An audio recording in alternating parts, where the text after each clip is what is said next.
जय भारत दोस्तों, ज्ञान स्काई क्लासेस के आज के इस वीडियो में आपका स्वागत है। दोस्तों, अगर आप बिहार बोर्ड मैट्रिक परीक्षा 2025 के लिए आप एग्जाम देने वाले हैं और आप क्लास 10th के स्टूडेंट हैं तो आज का ये वीडियो बहुत ही ज़्यादा महत्वपूर्ण आपके लिए होने वाला है। आज के इस वीडियो में हम सोशल साइंस के सभी 80 ऑब्जेक्टिव्स क्वेश्चंस को हल करने वाले हैं आपके सामने। नहीं छूटेगा एक भी ऑब्जेक्टिव। यस दोस्तों, और दोस्तों आज के इस वीडियो में हम पार्ट 1 को कवर करने वाले हैं जिसमें 1 से लेकर के 45 तक टोटल क्वेश्चन को सॉल्व करेंगे और इसके नेक्स्ट पार्ट में हम रेस्ट क्वेश्चन को क्या करेंगे, सॉल्व करेंगे। तो चलिए हम आगे बढ़ते हैं। प्रश्न नंबर 1 से हम स्टार्ट करते हैं। दोस्तों हमारा पहला जो प्रश्न है वो है यूनान के स्वतंत्रता संग्राम में किसकी पराजय हुई। यानी यूनान के स्वतंत्रता संग्राम में किसकी पराजय हुई दोस्तों? तो तुर्की की पराजय हुई थी। किसकी पराजय हुई थी? तो तुर्की की पराजय हुई थी। चलिए पहला का ऑप्शन हो गया तुर्की। दूसरा है गौरीबाल्डी पेशे से क्या था? तो गौरीबाल्डी पेशे से क्या था दोस्तों? नाविक था। गौरीबाल्डी कौन था पेशे से? नाविक था दोस्तों। तो पहला का ऑप्शन क्या हो गया? बी, और दूसरा का ऑप्शन क्या हो गया? डी। चलिए, ब्रिटेन में किस वर्ष सार्वजनिक वयस्क मताधिकार को मान्यता मिली? फटाफट दोस्तों, ब्रिटेन में किस वर्ष सार्वजनिक वयस्क मताधिकार को मान्यता मिली? तो इसका ऑप्शन हो जाएगा 1928, यानी कि ऑप्शन नंबर सी। चलिए दोस्तों आगे बढ़ते हैं। 4 नंबर में 14वीं लोकसभा में महिलाओं की भागीदारी रही। कितनी प्रतिशत भागीदारी रही 14वीं लोकसभा में महिलाओं की भागीदारी? इसका ऑप्शन होगा 6.51%। आगे बढ़ते हैं दोस्तों। हमारा जो 5 नंबर का प्रश्न है उसमें बढ़ जाते हैं। 15वीं लोकसभा में महिलाओं की भागीदारी कितनी रही? 15वीं लोकसभा में जो महिलाओं की भागीदारी थी वो 10.86 थी। तो आप देख सकते हैं 14वीं लोकसभा में 6.51% और 15वीं लोकसभा में 10.86% हिस्सेदारी या भागीदारी रही। अगला प्रश्न, काउंट काबूर को विक्टर एमेनुएल से किस पद पर नियुक्त किया था? यानी कि काउंट काबू को विक्टर एमेनुएल ने किस पद पर नियुक्त किया था? 6 नंबर का प्रश्न, इसका ऑप्शन हो जाएगा प्रधानमंत्री, यानी कि प्रधानमंत्री के पद पर उसे नियुक्त किया गया था। 7 नंबर का है, प्रथम इंटरनेशनल की बैठक कब हुई थी? प्रथम इंटरनेशनल की बैठक हुई थी कहाँ पे दोस्तों? लंदन में। कहाँ पे हुई थी? लंदन में हुई थी प्रथम इंटरनेशनल की बैठक। अगला दोस्तों 8 नंबर का जो हमारा प्रश्न है उसको देख लेते हैं। 1917, यस दोस्तों, 1917 की पहली रूसी क्रांति को किस नाम से जाना जाता है? तो फरवरी के क्रांति के नाम से जाना जाता है, 1857 की रूसी क्रांति को। 9 नंबर का प्रश्न है, फ्रेंच इंडो चाइना की स्थापना किस वर्ष हुई? फ्रेंच इंडो चाइना की स्थापना हुई थी 1887 ईस्वी में, यानी कि इसका ऑप्शन क्या हो जाएगा दोस्तों? इसका ऑप्शन हो जाएगा डी। चलिए दोस्तों फटाफट बने रहे और मेरे साथ इसको बनाते चलिए दोस्तों। चलिए अगला प्रश्न 10 नंबर का, भारतीय लोकतंत्र की कमजोरियों को दूर करने का सबसे अच्छा उपाय क्या है? यानी कि भारत की जो लोकतांत्रिक व्यवस्था है उनको दूर करने का, उनकी कमजोरियों को दूर करने का सबसे अच्छा उपाय है आपको सुधारात्मक कानून का निर्माण करना। गरीबी को हटाना, सूचना तंत्र पर नियंत्रण करना, बूथ कब्जा करना नहीं, सुधारात्मक कानूनों का निर्माण करना, मतलब वैसे कानून का निर्माण करना जो हर एक समाज में हर एक तरह के सुधारात्मक प्रक्रियाओं को क्या कर सके, आगे बढ़ा सके। 11 नंबर का प्रश्न है दोस्तों, भारत में योजना आयोग का गठन कब किया गया था? तो भारत में योजना आयोग का गठन किया गया था 15 मार्च 1950 को। चलिए दोस्तों इसके नेक्स्ट बढ़ते हैं और मेरे साथ बनाते चलें और रिवीजन भी आप करते चलिए। चलिए इसके अगले प्रश्न पे हम चलते हैं। चलिए 12 नंबर के प्रश्न पे हम चलते हैं। भारत की आर्थिक व्यवस्था है कैसी है? समाजवादी, पूंजीवादी, मिश्रित, यानी में से कोई नहीं। कौन सा को दोस्तों? तो मिश्रित अर्थव्यवस्था है भारत की। 12 का ऑप्शन क्या हो जाएगा? सी। किस क्षेत्र को तृतीय क्षेत्र कहा जाता है? किस क्षेत्र को? सेवा क्षेत्र को, कृषि क्षेत्र को, औद्योगिक क्षेत्र को, या इनमें से कोई नहीं? तो सेवा क्षेत्र को तृतीय क्षेत्र कहा जाता है। यानी कि प्राथमिक क्षेत्र में क्या आता है दोस्तों? कृषि प्राथमिक क्षेत्र में आ गया, और विनिर्माण उद्योग द्वितीय किस में आ गया? द्वितीय क्षेत्र में आ गया, और तृतीय क्षेत्र में कौन सा आ जाता है? सेवा। सेवा का क्षेत्र आपको अपने इसको पढ़ा होगा। चलिए दोस्तों थोड़ा मैं इसको मिटा देता हूं और मेरे प्यारे बच्चों ध्यान लगा के पढ़िए, बहुत ही कम समय है आपके पास इन चीज़ों को हल करने के लिए। जी हाँ दोस्तों, चलिए आगे बढ़ते हैं हम इसमें। हमारा 14 नंबर का प्रश्न, 14 नंबर का प्रश्न क्या बोल रहा है कि वियतनाम में रहने वाले फ्रांसीसी नागरिकों को क्या कहा जाता था? यानी कि जो लोग वियतनाम में रहते थे, फ्रांस के लोग जो वियतनाम में रहते थे उनको क्या कहा जाता था? तो उनको कहा जाता था कोलोन। क्या कहा जाता था दोस्तों? कोलोन। 15 में हिंद स्वराज पुस्तक किसके द्वारा लिखी गई? हिंद स्वराज पुस्तक मोहनदास करमचंद गांधी के द्वारा लिखी गई। 16 नंबर का दोस्तों, खलीफा पद की समाप्ति तुर्की में कब की गई? खलीफा पद की समाप्ति तुर्की में कब की गई? तो ये ऑप्शन है दोस्तों 1924 में। 1924 में खलीफा पद की समाप्ति तुर्की ने की थी। चलिए अगला प्रश्न देखते हैं हम 17 नंबर का। स्वराज दल के अध्यक्ष कौन थे? तो स्वराज दल के अध्यक्ष थे मोतीलाल नेहरू। मोतीलाल नेहरू जी स्वराज दल के अध्यक्ष थे।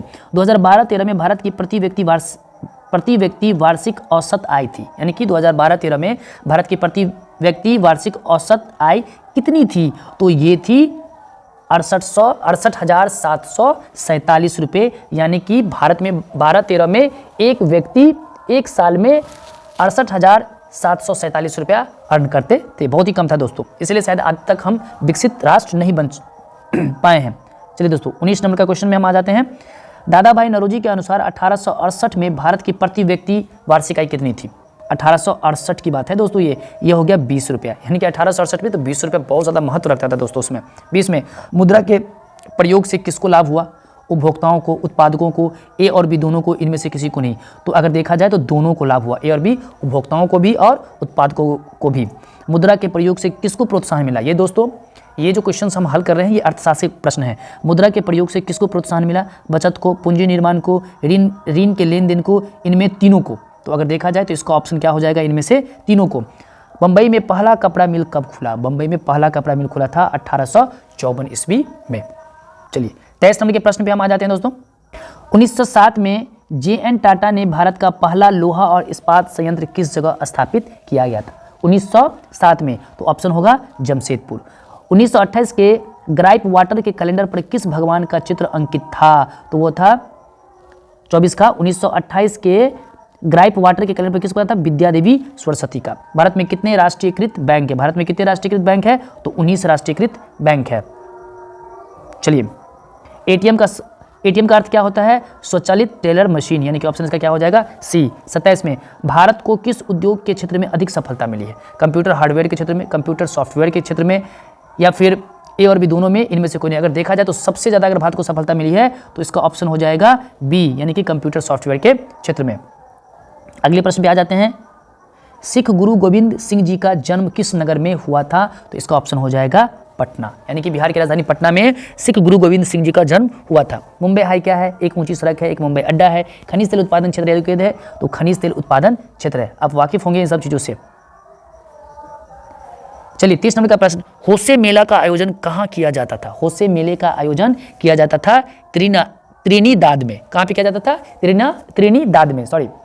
ईस्ट इंडिया कंपनी अफीम किस देश में भेजती थी? ईस्ट इंडिया कंपनी जो थी वो अफीम किस देश में भेजती थी? तो चाइना में भेजती थी। ऑप्शन हो गया इसका डी। सेवा क्षेत्र का निर्माण होता है परिवहन सेवाओं द्वारा, संचार सेवाओं द्वारा, वाणिज्य सेवाओं द्वारा, इनमें से सभी। तो इसका ऑप्शन क्या हो जाएगा? इनमें से सभी। दोस्तों ध्यान रखने की वाली बात यह है कि बिहार बोर्ड में जो भी क्वेश्चंस होते हैं और ज़्यादातर प्रश्न अगर इनमें से सभी वाले होते हैं तो उनके ऑप्शंस भी सही आंसर भी डी वाले, यानी कि इनमें से सभी वाले ही होते हैं। लेकिन हाँ, हमेशा ऐसा नहीं होता, इन बात का ध्यान रखेंगे, अलर्ट रहेंगे। चलिए आगे बढ़ते हैं दोस्तों। सॉरी 33 नंबर के प्रश्न पे हम चलते हैं। विश्व व्यापार संगठन की स्थापना हुई थी। कब हुई थी विश्व व्यापार संगठन की स्थापना? हुई थी 1995 में विश्व व्यापार संगठन की स्थापना हुई थी। हमारा अगला प्रश्न है 34 नंबर का कि राजनीतिक दल देश में सीजरशाही से हमारी रक्षा का सर्वोत्तम साधन है, यह युक्ति किसकी है? यानी कि स्टेटमेंट किसने दिया था? ए में मैकाइवर ने, लास्की ने, गार्नर ने या गेटल ने? तो इसने किसने दिया था? लास्की ने इस स्टेटमेंट को दिया था। 35 में किस राजनीतिक दल के निर्माण के लिए निम्नलिखित में से कौन एक बात आवश्यक नहीं है? संगठन, आधारभूत सिद्धांतों, उनके सदस्यों में एकता, शिक्षित सदस्यता। किसी भी राजनीतिक दल के निर्माण के लिए शिक्षित सदस्यता की वैधता नहीं है, यानी कि 35 का ऑप्शन क्या हो जाएगा? सी। आगे बढ़ते हैं दोस्तों। बिहार में लिच्छवी गणतंत्र फला फूला, कहाँ पे फला? वैशाली में, पूर्णिया में, सोनपुर में या मधेपुरा में? तो देखेंगे तो लिच्छवी जो है दोस्तों वो आपको वैशाली में आता है, तो इसका ऑप्शन क्या हो जाएगा? ए। लोकतंत्र एक उत्तरदायी और डैश सरकार है। कौन सी सरकार है? उत्तरदायी और वैध सरकार है, यानी कि ऑप्शन इसका क्या हो जाएगा? डी, सॉरी ए। 38 में वैश्वीकरण से भारत को क्या लाभ होने की संभावना है? कुशलता में वृद्धि, रोजगार के अवसरों में वृद्धि, उत्पादकता में वृद्धि, इनमें से सभी। तो इसका ऑप्शन क्या हो जाएगा? इनमें से सभी। राष्ट्रीय मानवाधिकार आयोग की स्थापना कब हुई थी? तो राष्ट्रीय मानवाधिकार आयोग की स्थापना 1993 में ईस्वी में हुई थी। 40 में आ जाते हैं आप दोस्तों। बृहद उत्पादन व्यवस्था किस देश में आरंभ की गई थी? बृहद उत्पादन का मतलब जो लघु उद्योग से बड़ा होता है, मतलब बड़े पैमाने के उद्योग होते हैं। अगर उद्योग को मैं 3 भागों में बांटूं तो पहला हो जाता है कुटीर उद्योग, सॉरी दोस्तों, पहला हो जाता है कुटीर, उसके बाद लघु और उसके बाद दीर्घ को ही हम बोलते हैं बृहद उत्पादन व्यवस्था, यानी कि उसी क्षेत्र के अंतर्गत ये चीज़ें आती हैं। तो अगर मैं इस पर ध्यान दूं तो बृहद उत्पादन व्यवस्था किस देश से आरंभ की गई थी? तो ये किया गया था अमेरिका से। किस भारतीय समाचार पत्र ने वर्नाकुलर एक्ट से बचने के लिए रातों रात अपनी भाषा बदल ली थी? किसने किया था? किस समाचार पत्र ने किया था? तो ये था अमृत बाजार पत्रिका। 19वीं शताब्दी में, प्रश्न नंबर 42, 19वीं शताब्दी में किसने बेलनाकार प्रेस का आविष्कार किया था? किसने किया था? 42 का ऑप्शन जल्दी पढ़िए दोस्तों, रिचर्ड एम होने। ठीक है दोस्तों, चलिए अगला प्रश्न में चलते हैं हम। भारत में 2001 में कितने प्रतिशत भौगोलिक क्षेत्र में वन का विस्तार था? यानी कि भारत में 2001 में कितने प्रतिशत भौगोलिक क्षेत्र में वन का विस्तार था? तो इसका ऑप्शन हो जाएगा 19 से 21% क्षेत्र पे। भारतीय कृषि का राष्ट्रीय उत्पादन में योगदान कितना है? भारतीय कृषि का 44 का, इसका हो जाएगा 22%। भारतीय संविधान में अधिकारों की सूचियां, भारतीय संविधान में अधिकारों की सूचियां, कितनी सूचियां हैं भारतीय संविधान में? तो इसका ऑप्शन हो जाएगा 3, यानी कि भारतीय संविधान में अधिकारों की कितनी सूचियां हैं? 3 सूचियां हैं। तो दोस्तों ये टोटल प्रश्न जो थे ये 45 प्रश्नों को हमने यहाँ पे क्या किया है? हल किया है। फिर से मैं बता दूं दोस्तों, इस वीडियो को बार बार देखिए, अच्छे से देखिए, रिवीजन कीजिए। इसके next part next day upload हो जाएंगे, जिसमें 46 से लेकर के 80 तक के प्रश्नों को हम हल करेंगे। अभी तक हमारे चैनल पर नए हैं दोस्तों, तो हमारे चैनल को जरूर आप सब्सक्राइब कर लें, लाइक करें, अपने दोस्तों तक आगे बढ़ाएं। मिलेंगे नेक्स्ट वीडियो में, तब तक के लिए जय हिंद।